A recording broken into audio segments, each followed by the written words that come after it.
कई लोग इतना दिमाग कैसे लगा लेते हैं समझना बेहद मुश्किल है। ऐसा ही दिमाग लगाया एक चाइनीज आदमी ने। उस बंदे ने एक फ्लाइट का फर्स्ट क्लास टिकट खरीदा जिसके साथ में वीआईपी लाउंज का एक्सेस और उसका खाना एब्सोल्युटली फ्री था। अब उस बंदे ने क्या किया ध्यान से सुनेगा। वो सबसे पहले वीआईपी लाउंज गया, वहां पर फ्री का खाना खाया और उसके बाद अपनी टिकट को रीस्केड्यूल करवा दिया। फिर से अगले दिन आया, फिर से वो वीआईपी लाउंज गया और वहां का फ्री का खाना खाया और उसके बाद उसी टिकट को फिर से रीस्केड्यूल करवा दिया। और ऐसे करके उसने कम से कम 300 बार अपनी टिकट को रीस्केड्यूल करवाया और 300 बार वीआईपी खाना फ्री में खाया। और हद तो तब हो गई जब उसने उस टिकट को फाइनली कैंसिल करवा दिया और उसको सारा का सारा अमाउंट रिफंड मिल गया।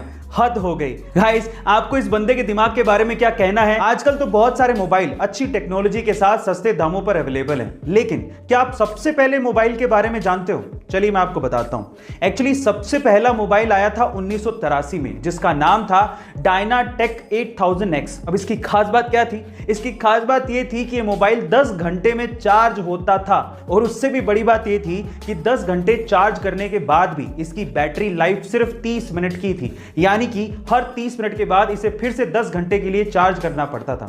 और सबसे बड़ी बात थी इसकी कीमत। इसकी कीमत लगभग $10,000 यानी कि आज के समय के हिसाब से लगभग 7 लाख रुपए थी। Oh my God. गाइस, आपको ये फैक्ट सुन के क्या आजकल के इंडियन यूथ को ये लगता है कि इंडिया ने आखिर टेक्नोलॉजी में दिया ही क्या है? तो थांबा।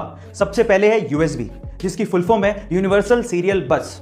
अब इस कॉन्सेप्ट को डेवलप किया था अजय भट्ट ने, जो कि एक इंडियन अमेरिकन कंप्यूटर आर्किटेक्ट है। दूसरा है फाइबर ऑप्टिक्स, जिसके बिना इंटरनेट काम नहीं कर सकता। इस कॉन्सेप्ट को डेवलप किया था नरेंद्र सिंह कपानी ने, जिन्हें फादर ऑफ फाइबर ऑप्टिक्स भी कहते हैं। और तीसरा और सबसे इंपॉर्टेंट है वायरलेस कम्युनिकेशन, जिसके बिना आपका मोबाइल, टीवी या वाईफाई काम ही नहीं कर सकता। और इस कॉन्सेप्ट को डेवलप किया था जगदीश चंद्र बोस ने। गाइस, इंटरनेट की दुनिया भी इंडियंस के दिमाग के बिना काम नहीं कर सकती। So proud too. एक बार एक शिकारी ने चिड़ियों को पकड़ने के लिए गजब का कुत्ता खरीदा। उस कुत्ते की खास बात यह थी कि वो पानी पे चल सकता था। अब वो ये कुत्ता अपने दोस्तों को दिखाना चाहता था और वो इस बात से बहुत एक्साइटेड था कि इस कुत्ते को देखने के बाद उसके दोस्त उसकी तारीफ करेंगे।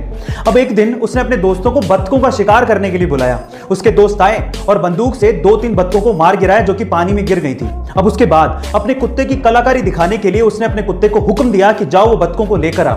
उसका कुत्ता भागता गया और बत्तखों को लेकर आ गया, लेकिन इतनी कलाकारी देखने के बावजूद भी उसके दोस्तों ने उसे कुछ कहा ही नहीं। लास्ट में जाते जाते उस आदमी ने अपने दोस्तों से पूछा कि क्या तुमने इस कुत्ते में कुछ खास चीज देखी?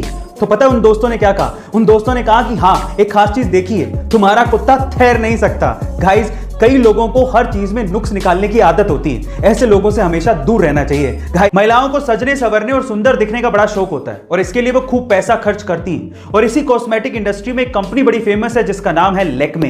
पर मेरा सवाल यह है कि लैक्मे का नाम आखिर लैक्मे कैसे पड़ा? क्या आप जानते हैं? चलिए मैं आपको बताता हूं। देखिए, महिलाओं के सजने संवरने का ट्रेंड 1950 से ही शुरू हो गया था और इस ट्रेंड को भांप लिया था जमशेदजी टाटा ने और इसके लिए वो एक कंपनी शुरू करना चाहते थे।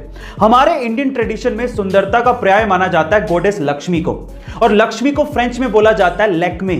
और इसी वजह से 1952 में जमशेदजी टाटा ने लैक्मे नाम से इस कंपनी को शुरू किया, जिसे 1996 में हिंदुस्तान यूनिलीवर ने 200 करोड़ रुपए में खरीदा था। इस तरह से लैक्मे कंपनी का नाम लैक्मे पड़ा और उसकी वजह है गॉडेस लक्ष्मी। गाइस, क्या इससे पहले इंटरेस्टिंग फैक्ट आपको पता था? और अगर घटनाएं साल 2014 की, जब 62 साल की एक महिला जिसका पति एक सिक्योरिटी गार्ड था, अपने पति को लेकर डॉक्टर के पास पहुंची क्योंकि पति को सीने में दर्द की शिकायत थी।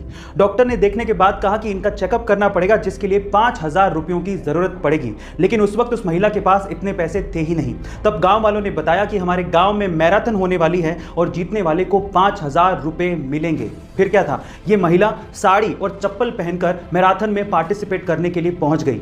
बीच रास्ते में ही उसकी चप्पल टूट गई, लेकिन फिर भी वो महिला रुकी नहीं तब तक जब तक कि वो मैराथन को जीत नहीं गई।